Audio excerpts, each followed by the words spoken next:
Ayúdenle a conectarlo y tú ya empiezas a hacer, porque si no nos vamos a extender mucho.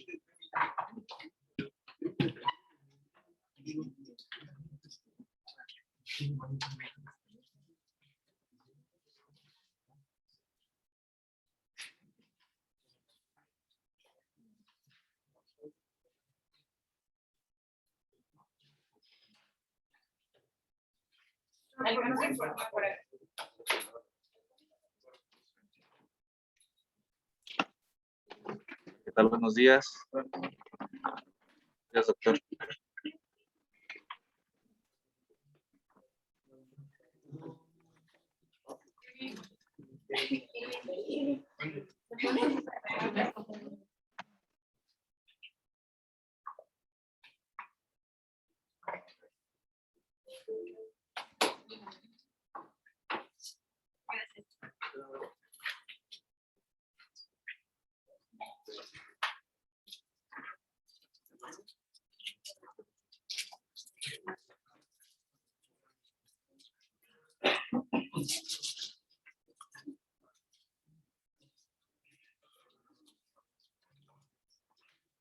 ¿Ya aprendes?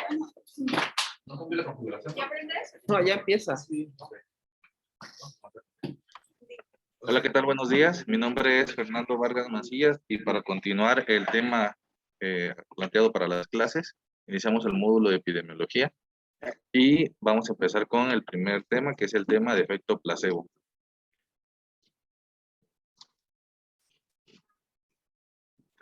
No cambia.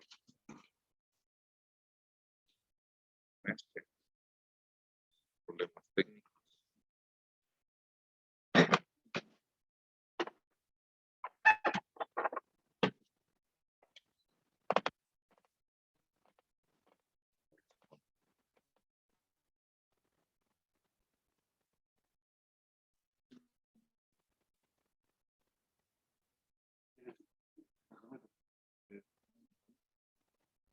Creo que ya.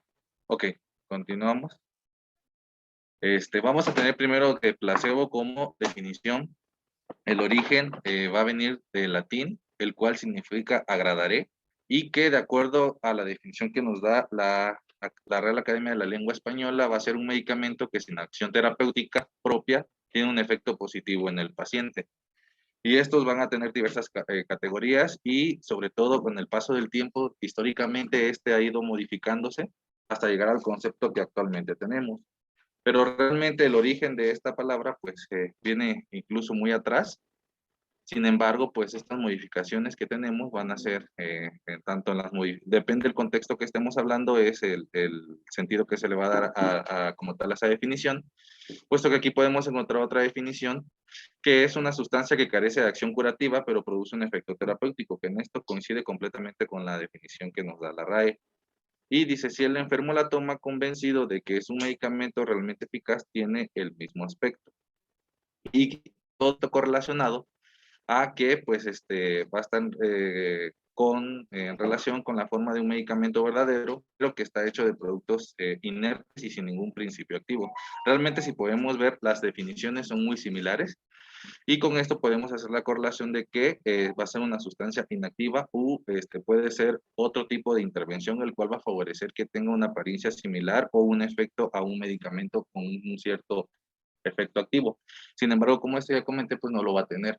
Pero aún así, estos efectos van a ser percibidos por la persona, los cuales pues nos va a ser benéfico en general. Sin embargo, para hablar de placebo tenemos que hablar del contexto histórico. Realmente, a pesar de que ya les había dicho que venía del latín y que estaba correlacionado a otro significado, vemos que quizás el contexto más histórico o la primera vez que se nombró el placebo como tal fue gracias a un error de traducción. En primera vez en el siglo XIV, y esto fue debido a un error de traducción del 9º verso del Salmo 116, placebo domini in regione vivorum, y que esto hace una relación a lo que es el desprecio o la sustitución como tal, que eso, sobre todo en esto se enfocó.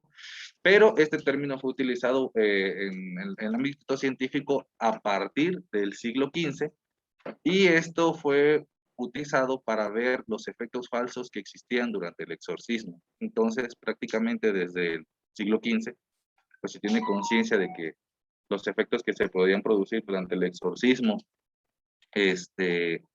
con diversos actos, pues eran prácticamente, no es que tuvieran un fundamento científico. Bueno, en ese tiempo tal vez el fundamento científico no estaba tan desarrollado, sin embargo, pues empezó a utilizarse como parte de descarte, para descartar algunas alteraciones.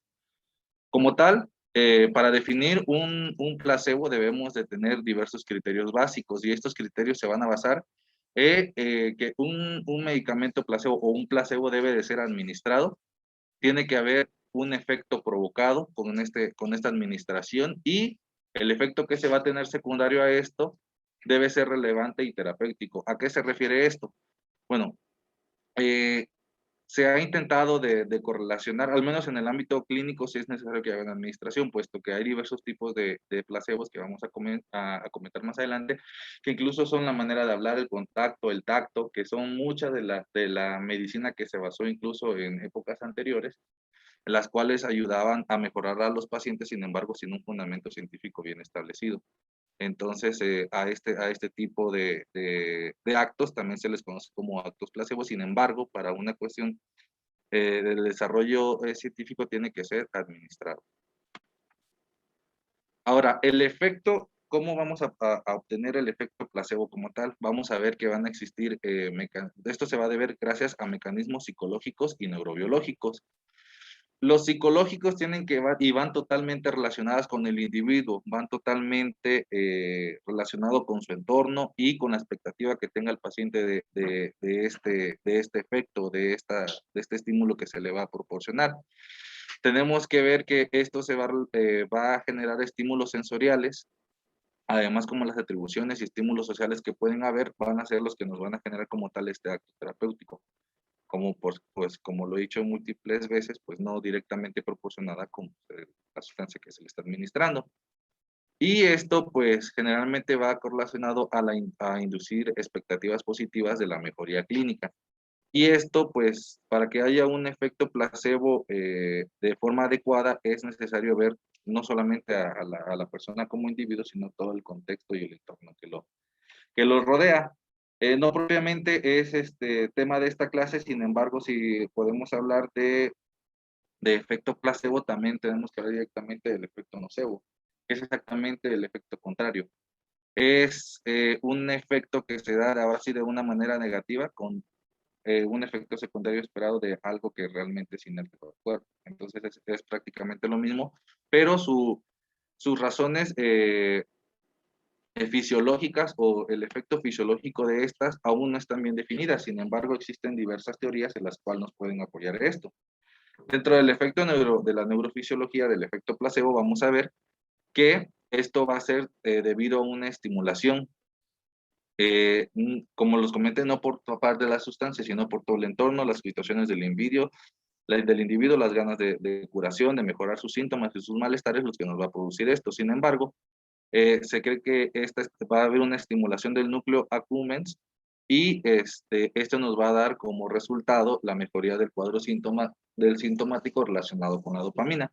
Existen otros estudios que mencionan a la dopamina, que mencionan a los receptores mu de opioides y otro tipo de receptores que pueden ser estimulados tanto nada más con este tipo de estímulos, o que incluso pueden mejorar el efecto del de todo lo que puede presentar. Entonces, esta es una de las teorías, y sin embargo, aquí en esta imagen, pues se puede esquematizar también parte de lo mismo, y se ve los efectos que puede haber tanto en el placebo y en el nocebo. Desafortunadamente aquí en la clase no se alcanzan a percibir bien las letras a cierta distancia, sin embargo, podemos ver que en el efecto placebo está correlacionado en esta teoría en el estímulo y de los receptores mu, y también tanto en el nocebo, el efecto de ansiedad, que es la diferencia que va a existir probablemente en este tipo de situaciones, va a ser lo que nos va a generar un efecto contrario.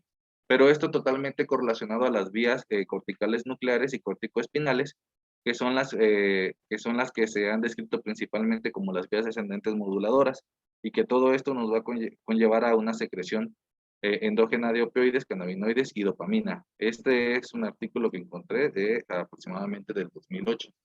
Pero hasta la fecha de hoy, pues no hay una teoría que sea 100% confirmada cuál sea la razón, sin embargo, pues muchas se correlacionan entre ellas. Ahora vamos a ver que el efecto placebo pues va a tener una gran variabilidad de presentación del efecto, y esto va a depender de acuerdo a la aparición del mismo, y va a estar determinada por estos factores, que va a ser el factor del individuo, que es lo que les comenté, tanto personalmente, cómo está conllevando su enfermedad, su malestar, su entorno social, su entorno familiar. Todas estas situaciones van a ser factores que nos van a predisponer si va a haber un buen efecto de o de no. Además, la sustancia, sobre todo la forma de administración. Esto puede ser incluso por colores y por muchas situaciones que ahorita vamos a comentar. Pero ¿cuántas veces no hemos encontrado? Tal vez no es directamente con el efecto placebo, pero sí es un contexto social e histórico en el cual, si nos llega una madre con su niño y te dicen, doctor, quiero que le dé a mi niño inyecciones porque quiero que se cure rápido. Eso es muy frecuente realmente en la práctica clínica.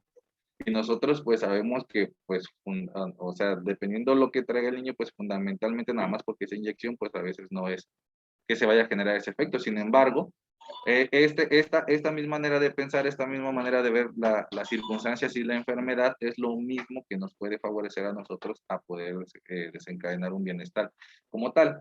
Entonces, una persona que está predispuesta a que las inyecciones es lo mejor del mundo, sin importar que bueno, que farmacológicamente tiene realmente su sustento, pero bueno, enfocado únicamente en el contexto social, pues sí va a generar mejoría en el paciente. Entonces, esta es una de las situaciones muy importantes. Y el medio en el que se realiza el tratamiento. No es lo mismo realizar este tipo de tratamientos placebos, o bueno, no sería bien dicho tratamientos placebos, pero sin embargo, la aplicación o esperar un efecto placebo de igual a una persona que está en un ambiente hostil, que no tiene cuidadores, que se encuentra deprimido, que hay 1000 factores que pueden desencadenar pues, un mal desarrollo del mismo, a uno que se encuentra bien, que está consciente de su enfermedad, que sabe qué proceso va a llevar en todo este periodo. La incertidumbre, la ansiedad y el miedo son factores que van a evitar que haya un efecto adecuado. Y bueno, lo importante de todo esto es que va a haber una cuantificación del fenómeno y todo de estos fenómenos, y esto es útil para determinar la utilidad de fármacos y otras sustancias terapéuticas. Esto totalmente enfocado al desarrollo de los ensayos clínicos, que más adelante inmediatamente es lo que vamos a identificar. Vamos a ver que en los ensayos clínicos vamos a utilizar el placebo.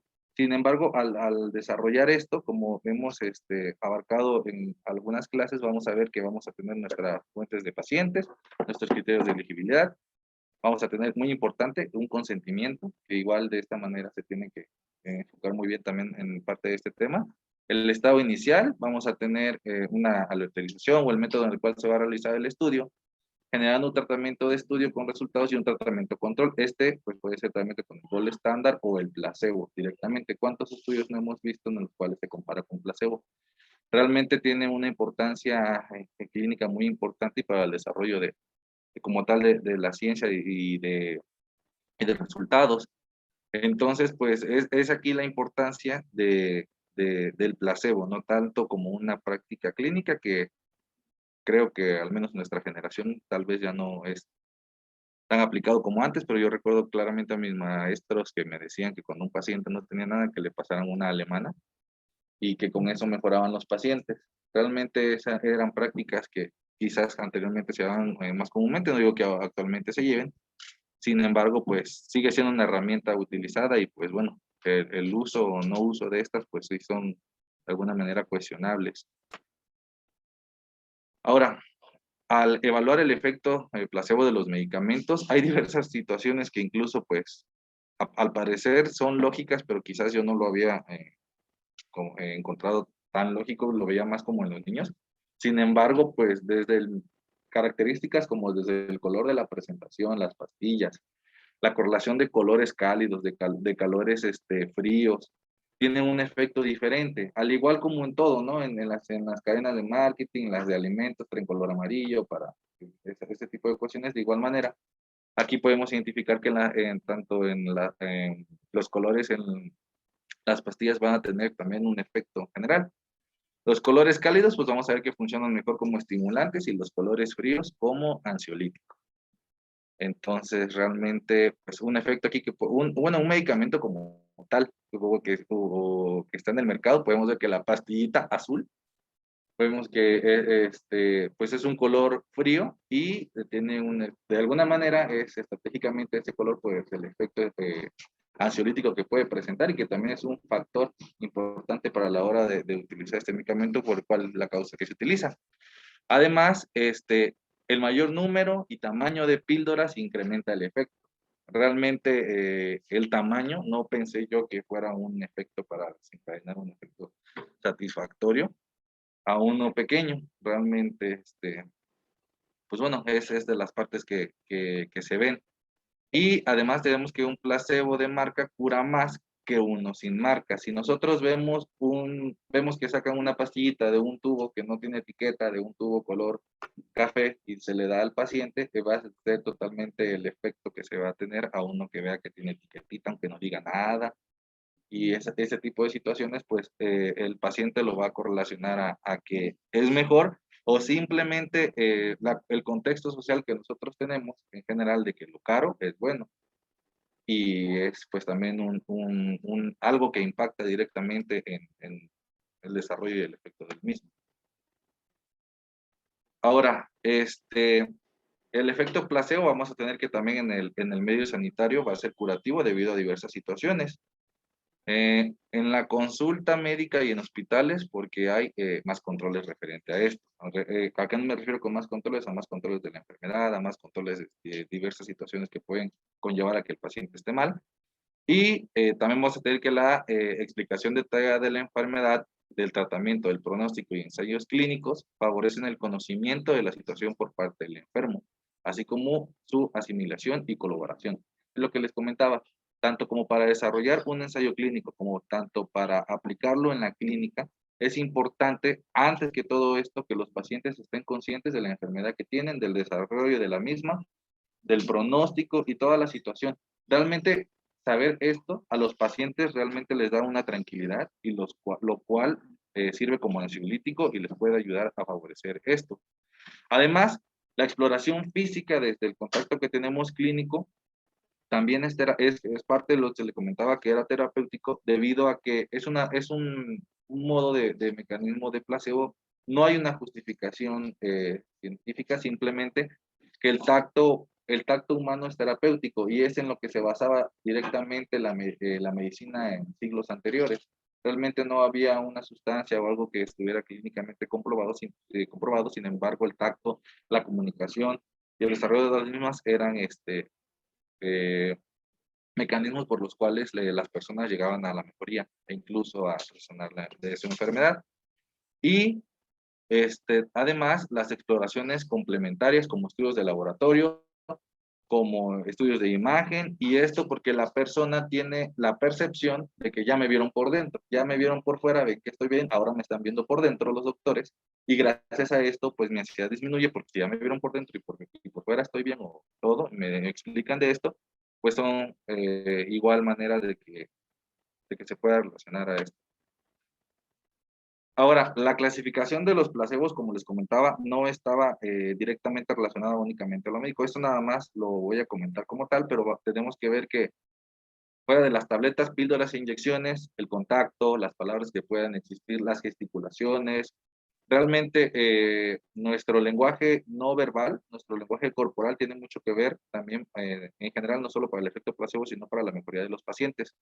El ambiente local, las intervenciones sociales, el contexto social, histórico en el cual se esté viviendo y pues los tanto sistemas o situaciones agresoras externas que pudieran existir. Son mecanismos, son parte de, y mecanismos del efecto placebo, bueno, pues en diversas patologías, en diversos mecanismos, o sea, en diversas situaciones se han estudiado diversos mecanismos por los cuales el placebo puede tener su efecto. Vemos que en el dolor puede haber activación de opioides endógenos y dopamina, que es prácticamente lo que se basa en algunas teorías que fue con la que inicié. En la enfermedad de Parkinson, igual a la activación de la dopamina en el estriado y cambios de la actividad neuronal en el tálamo y en el ganglio basal. Asimismo, con la depresión, con la ansiedad, en las adicciones, respuestas autonómicas a la estimulación cerebral profunda, sistema cardiovascular, respiratorio, inmune, y prácticamente en cada parte del organismo, pues se han estudiado diversos mecanismos por los cuales se puede llegar a este efecto. Entonces, sí, ese es un efecto muy estudiado y cada vez que pasa el tiempo van a ir aumentando claramente más los estudios. Sin embargo, pues esto solamente es un parte de lo importante, de lo tan importante que es el placebo en general. Pero ahora, debe de haber diversas características, tanto para desarrollar en un ensayo clínico como para una cuestión clínica, algunas percepciones que debemos de tener del placebo. Vamos a ver que de estas características vamos a encontrar la mejoría espontánea de la enfermedad, fluctuaciones de síntomas, presencia de tratamiento adicional, sesgo de escalas, variables de respuestas irrelevantes, respuestas de cortesía, respuestas condicionadas y reportes sin sustento científico. Existen un poco más de estas características, sin embargo, pues ¿a qué nos referimos con cada una de ellas? La mejoría espontánea de la enfermedad es que a pesar de que nosotros estemos abordando a un paciente o estemos haciendo un estudio de algún caso, debemos identificar que las enfermedades como tal tienen una historia natural. Puede llegar a una mejoría espontánea sin necesidad de verse afectada o en interacción este medicamento por el placebo o no, o por el medicamento como tal, que es lo que se pueda estar estudiando, igual en la clínica. Entonces, a mi a lo mejor a lo que a mí a lo que yo pienso, sinceramente puedo pensar, a lo mejor aquí entra en controversia que muchas veces la medicina homeopática se podría basar en esto. No hay sustentos a veces científicos que prueben esta situación, sin embargo puede pasar la mejoría espontánea de la enfermedad o puede verse por efectos placebos. Realmente es muy controversial entrar en ese tema, pero bueno, es lo que pienso a veces cuando hablo, comento de esta situación. La fluctuación de síntomas, esto se va a presentar, debemos de tener consciente que hay enfermedades crónicas que van a tener agudizaciones. Entonces, esto nos va a entorpecer tanto como hacer una valoración de que sí sirvió, no sirvió, tuvo un buen efecto, no tuvo un buen efecto, pero esto es únicamente y exclusivamente por la evolución que está teniendo las enfermedades. Puede haber momentos en los que haya síntomas más desencadenados por cuestiones ambientales, de tiempo, de alguna otra situación que se añada, y lo cual pues no va a ser de igual manera la valoración del mismo. Ahora, también vamos a tener la presencia de tratamientos adicionales. Inmediatamente cuando está haciendo un estudio o algo en ese tipo de relación, si tenemos, se agrega un medicamento, ya ven que hemos visto que se está estudiando esto, se le agrega un medicamento porque no se pudo controlar lo que estaba estudiando, entonces inmediatamente esos pacientes se retiran del estudio. Precisamente ese es el enfoque que se debe tener. Entonces tenemos el placebo, tenemos un medicamento que va a llevar de base, pero no se pudo controlar, entonces inmediatamente lo vamos a descartar. Por eso ya no tiene una utilidad como tal para el estudio de lo que está realizando. El sesgo de las escalas, esto va totalmente correlacionado a, generalmente cuando se hacen comparaciones con escalas asimétricas. ¿A qué me refiero con esto? A que únicamente va a haber, van a querer hacer una comparación con escalas que son que van a basarse únicamente en la mejoría, pero nunca en el deterioro. Entonces, gracias a esto, pues no se puede hacer una evaluación realmente como tal del placebo o en general de lo que se esté trabajando. Entonces, por eso esas son algunas características que deben de tener, que tienen que evitarse estas situaciones. Las variables de respuestas irrelevantes, esto por decir, en el artículo que consulté, me refería a todas estas, están basadas y tienen un ejemplo como tal de algún estudio en general, pero por ejemplo en este de variables de respuestas irrelevantes, hablaba de un estudio de la esclerosis múltiple y que cómo el placebo le ayudaba a disminuir la euforia. Sin embargo, pues no era tema de estudio ni era un tema como tal de la enfermedad propiamente dicha, y que con el placebo pues realmente mejoraba esta situación. Entonces, a eso se refiere con estas variables de respuesta irrelevante, puesto que no era objeto de estudio, no era lo que se esperaba, no es algo que se espera de la enfermedad y pues tanto no tenía relevancia si tenía menos euforia o no un paciente que se le administraba placebo. Y las respuestas de cortesías, que probablemente no sé qué tan comunes sean, sin embargo, pues eso se refiere totalmente a que el paciente miente sobre su mejoría, que le decimos, señora Juanita, ¿cómo está? Bien, ¿cómo se encuentra bien? ¿Cómo estuvo la vez pasada? No, pues me dolía más y ahorita ¿cómo se siente? Bien. Pero a la hora de hacer un abordaje clínico, pues encontramos que realmente doña Juanita pues está peor. Pero ella únicamente nos contesta que está bien pues por un compromiso o por la cortesía de comentar que pues había sentido mejor. Sin embargo, pues estas también son cosas que entorpecen el abordaje.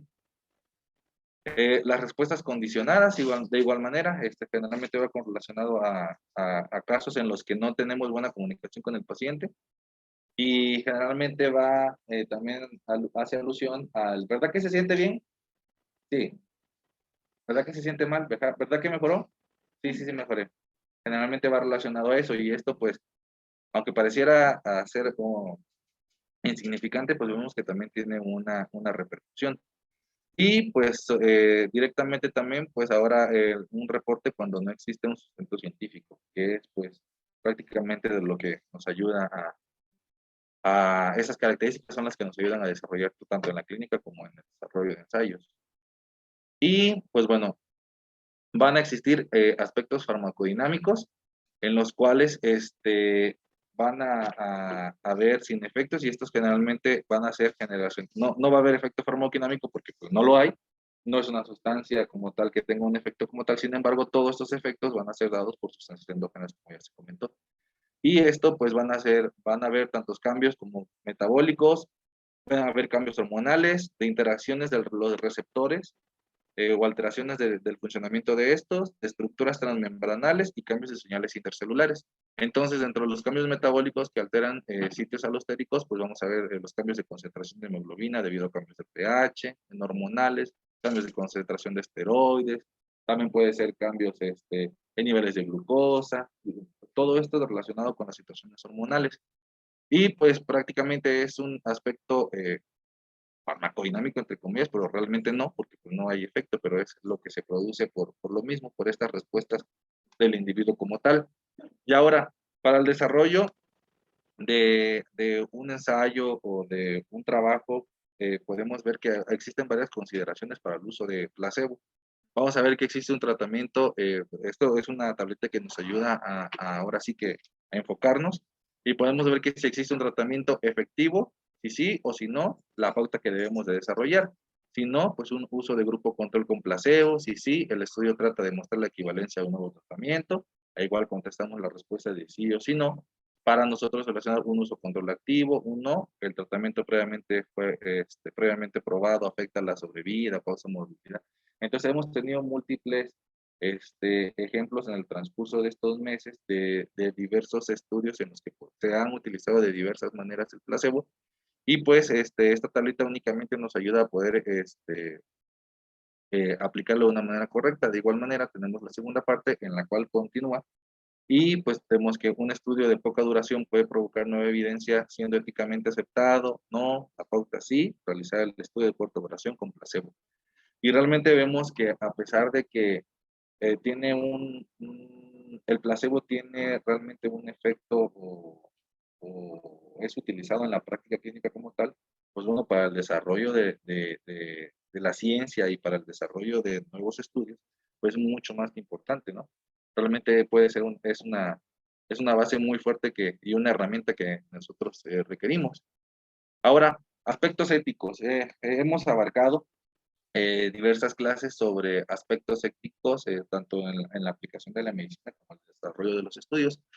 Todos estos, pues, basados en la declaración de Helsinki, que se ha comentado, y pues directamente a la hora de hacer un estudio, como se ha comentado, prácticamente en el esquema resumido, podemos ver que pues el consentimiento informado pues forma parte de estos como tal.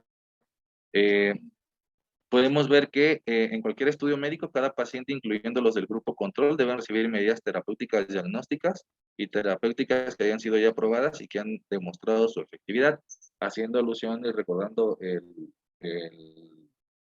los pacientes que estaban haciéndose el estudio sobre la sífilis y que de raza negra y que los cuales no se les dio tratamiento, pues totalmente esto relacionado a esto, ¿no? Simplemente para encontrar un efecto de hacerlo de la manera correcta.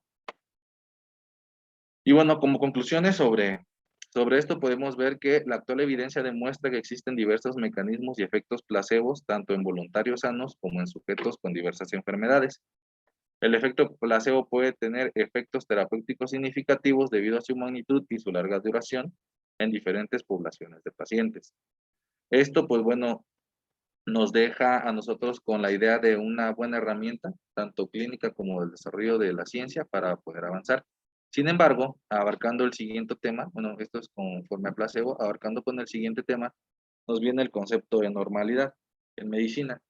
Realmente, hablar de normalidad, pues tenemos que irlo desenglosando, tanto la situación de que es normal, tenemos que hacernos la pregunta de que si normal es sinónimo de usual o frecuente, pero esto puede ser o relacionado con no necesariamente a una ausencia de enfermedad. Y vamos a ver qué es la característica clínica o un valor del laboratorio que observamos dentro de los límites de un efecto de distribución. Y estos van a ser esperados o usuales en una población de referencia. Generalmente, pues esto relacionado a una curva de Gauss. Que pues esto se ha hecho en base a estudios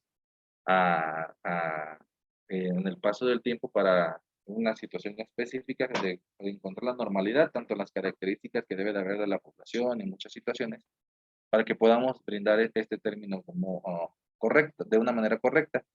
Y pues bueno, vamos a ver qué es directa, porque es un enfoque eminentemente estadístico y no tiene referencia al estado de bienestar.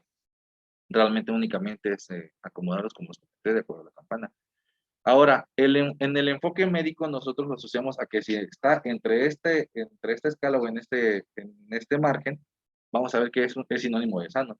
Sin embargo, pues puede haber una coincidencia con esto es necesariamente o indispensablemente hace una coincidencia con características biológicas, sin que necesariamente sean iguales, ¿no? No va a relacionar directamente la condición biológica, el grado o lo que estemos cuantificando en ese momento. Sin embargo, pues coinciden. Y pues bueno, también se tiene que ver que en un concepto aislado, pues es una sola variable o medición, ya puede ser peso, talla o concentraciones séricas de algo, pues son las que vamos a identificar. Y podemos ver, tomando en base conceptos estadísticos, que pues tiene que ver el tamaño, localización, la simetría de la zona de demarcación y muchas otras situaciones que vamos a ver más adelante. Ahora, tenemos una necesidad clínica en general de nosotros poder atribuir tanto los síntomas, los signos dentro de un parámetro para nosotros poder hacer una estadificación y para nosotros poder hacer una correlación con la enfermedad. Y es necesario e indispensable que nosotros lo hagamos para hacer un abordaje como tal. Entonces, es aquí la importancia de todos esos valores que pueden ser considerados normales. Y para realizar cada una de estas tablas, tanto con percentiles, tanto con diversas situaciones, debieron haberse hecho múltiples estudios en los cuales pues tienen que ver las características realmente de la población, puesto que no es lo mismo hacer un estudio sobre la población mexicana a la población anglosajona, y pues bueno, esto debería de generar múltiples tablas en la cual estén los valores de normalidad, y pues sabemos que hay excepciones, sabemos que hay eh, generalmente grupos de médicos que todos los años, año con año, incluso mes con mes, están actualizando guías, que están actualizando diversas pautas terapéuticas en base a esto y generando nuevos rangos de normalidad. Uno de los que tenemos más constante cambios o que siempre ha estado en los últimos 5 o 10 años, o desde tal vez de mucho más tiempo, son los datos de hipertensión, ¿no? Los datos que podemos identificar como que definen la hipertensión como tal o no, grado 1, grado 2, grado 3, y ese tipo de situaciones y que se han ido modificando constantemente. Ahora, para hacer la cuestión de la situación del tamaño, pues vamos a ver que proporción, generalmente hablando de la temperatura, pues van a ser temperaturas si son normales o anormales. Tenemos que preguntarnos qué tan habitual es el valor encontrado cada vez que encontramos y qué tan habitual es en general. Ahora, esto es prácticamente pues la situación estadística pues, en la que vemos que por la de Fisher vamos a tener 95% en la zona central y el 5% no habitual, que generalmente el valor pues lo que vemos de la probabilidad y el 5% pues lo que divide la significancia. Y es por ello que por tradición se acepta que las investigaciones médicas anormal sea el 5% o el 0.05. Y esto tenemos que ver la localización del mismo, en que si están solo un extremo, los dos extremos, si están ambos, cómo se distribuyen, si solamente, no solo se debe utilizar la distribución normal de Fisher o Gauss, y también vamos a ver otras situaciones que van a ser los percentiles.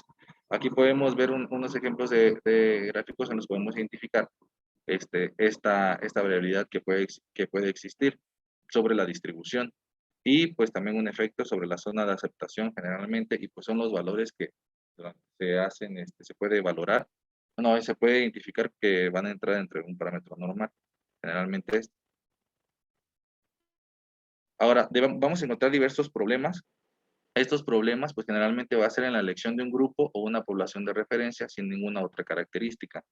Realmente, se hace referencia a que cuando se busca un grupo, tenemos nosotros que identificar prácticamente diversas características que debe tener esa población que otras no tengan o que se diferencien con otras para poder hacer un adecuado abordaje de este. Sin embargo, muchas veces pues es un poco difícil poderlo hacer de una manera adecuada debido a que pues las poblaciones generalmente están en constante cambio, en constante movimiento y pues bueno, a pesar de que se pueda realizar un estudio en este momento, posteriormente quizás sea totalmente, cambie totalmente o las situaciones o las características de la población se modifiquen.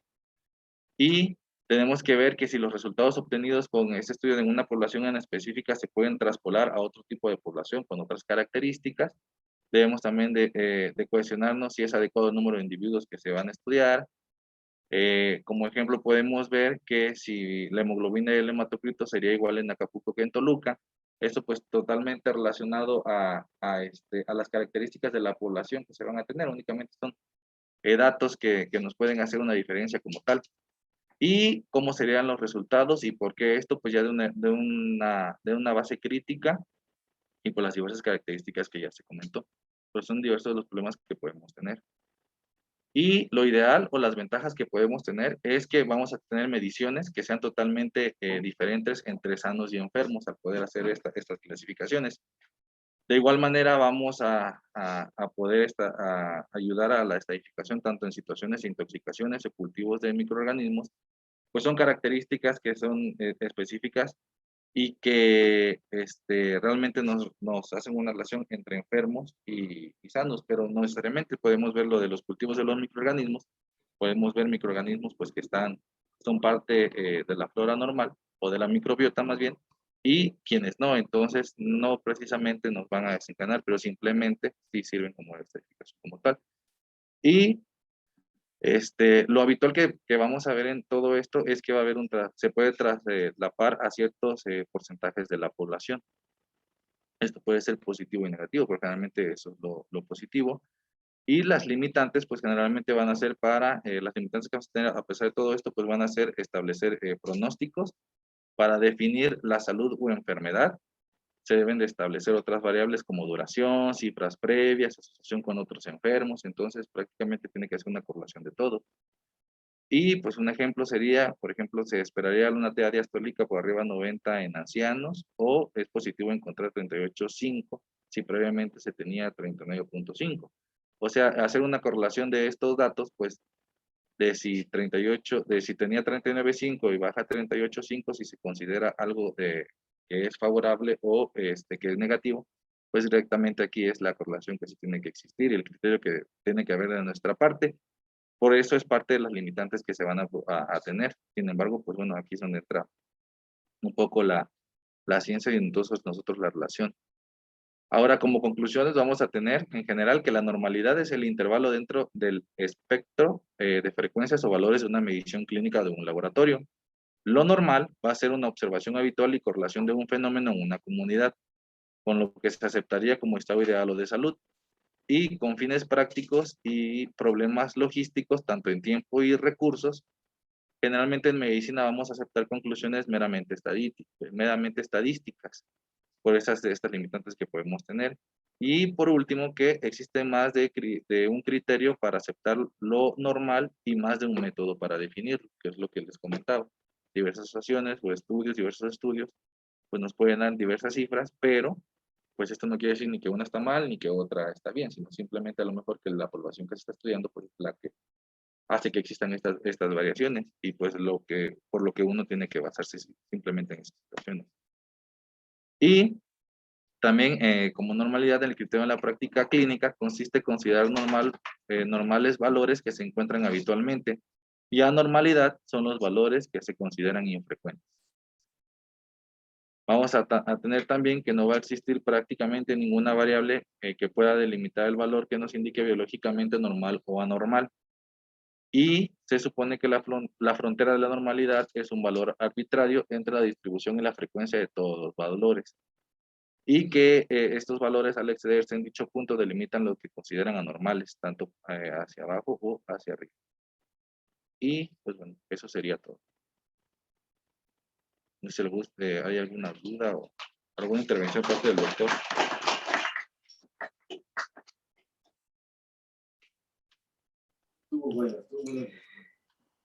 Bien, pues primero que nada, felicidades por la presentación, bien documentada y el contexto histórico interesante, ¿no? ¿Alguien tiene alguna duda, pregunta, comentario?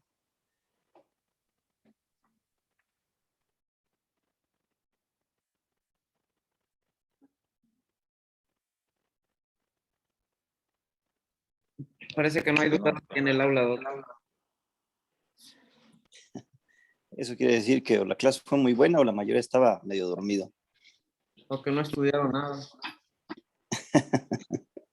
Sí, el concepto del efecto placebo es una de las cosas más interesantes, ¿no? O desafiantes para la práctica clínica habitual. Por lo menos hasta hace unos 100 años se consideraba que la mayoría de los tratamientos que el médico utilizaba eran solo placebo. El paciente solo mejoraba por la confianza depositada en el médico. La farmacología y ya la descripción detallada de los efectos de cada uno de los medicamentos es en realidad bastante reciente. No todos los medicamentos se diría que son placebo, pero pues tenemos ejemplos muy claros como el uso de las sangrías, ¿no? Tan utilizado en la Edad Media, pues no tiene ningún efecto comprobable. Y sin embargo, las personas mejoran, por lo menos sintomáticamente. Actualmente, pues es indispensable demostrar la superioridad al placebo para decir que un medicamento es eficaz. Por eso es tan importante que los médicos entiendan a qué se refiere el efecto placebo. En relación al concepto de normalidad, pues actualmente manejamos este concepto en relación a que tratamos de dar límites a un parámetro que se puede medir. Como lo expresó un compañero, algunas variables tienen una distribución normal o gaussiana. No es exactamente lo mismo, ¿no? La distribución normal es un término totalmente estadístico. Y cuando hablamos de medicina decimos que si una variable se encuentra dentro de los límites considerados como normales, a lo que se refiere es a esto de las desviaciones estándar, ¿no? La mayoría de la población, el 95% de la población se va a encontrar si le medimos alguna característica, alguna variable, dentro de las primeras 2 desviaciones estándar. Pero eso quiere decir que hay un 5% de la población que va a estar fuera de esta medición, pero no va a estar enfermo. Simple y sencillamente es el 5% de la población que tiene valores extremos. Y eso se presenta con relativa frecuencia, por ejemplo, en algunos parámetros de la biometría, ¿no? Para dar un ejemplo concreto. Es decir, hay personas que van a estar por arriba o por debajo del punto de corte que nosotros consideramos como normal, pero no van a estar enfermos. Eso es muy importante cuando se tienen hallazgos de laboratorio, donde un sujeto que no tiene ninguna molestia, ningún síntoma relacionada con la variable, pero presenta concentraciones altas de hemoglobina, de hematocrito o concentraciones disminuidas de leucocitos. Eso no necesariamente quiere decir que esté enfermo. El concepto de enfermedad es distinto. Simple y sencillamente quiere decir que está por arriba o por debajo de esos puntos de corte que hemos establecido como normalidad. Un ejemplo también muy ilustrativo es con las concentraciones de glucosa. Las cifras con las cuales inicialmente se hacía el diagnóstico de glucosa han ido variando con el paso del tiempo. Ahí no aplica el concepto estadístico de normalidad, porque el punto de corte que actualmente tenemos para el diagnóstico de diabetes no está definido por esta distribución gaussiana de las cifras de glucosa. Está definido por una población muy particular, que son los indios Pima de Estados Unidos, que es el grupo étnico más susceptible para desarrollar diabetes y sus complicaciones. A partir del 126 miligramos por decilitro, este grupo empieza a desarrollar complicaciones asociadas con la diabetes. Debido a esta situación, se ha establecido ese punto de corte como el diagnóstico de diabetes, pero insisto, no está asociado con la distribución gaussiana, con la normalidad. Entonces, para fines prácticos, esta definición de normalidad estadística no necesariamente refleja enfermedad. Siempre tengan en cuenta eso cuando analizan estudios de laboratorio. Hay una probabilidad, 5% de los sujetos van a estar por fuera del punto de corte establecido por el laboratorio, por el gabinete, y no van a estar enfermos. Simple y sencillamente, así son sus características. No sé si tengan alguna otra duda, pregunta, comentario. Son temas interesantes estos para desarrollar.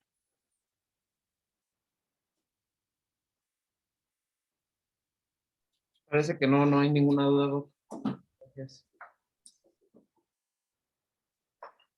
Excelente. No sé si tenga algún otro comentario, maestro Montiel. No, pues sí, efectivamente son temas muy interesantes que generalmente se tienen que conocer. Son de vital importancia para el simple hecho de, uno, entender la literatura médica.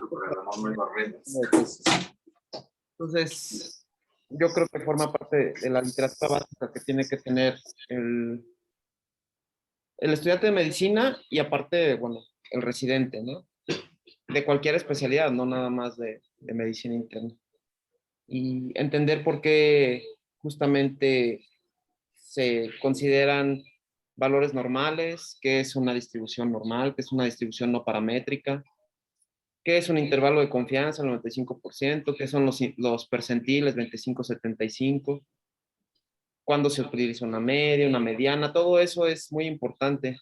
Me queda claro que ya ellos lo dominan porque no tienen ninguna duda. Entonces, yo creo que el viernes haremos un examencito de estadística. ¿Cómo veo? No, pues por mí excelente. Listo, ya está. No se diga más. Ok. A despertar. Sí, ¿no? Bueno, pues si no hay nada, pues nos vemos el día de mañana, Doc. Sí, mañana a la misma hora, ¿verdad? Sí. Ok, pues por Cuídate. allá nos vemos. Vale, bye. Bueno, hasta luego.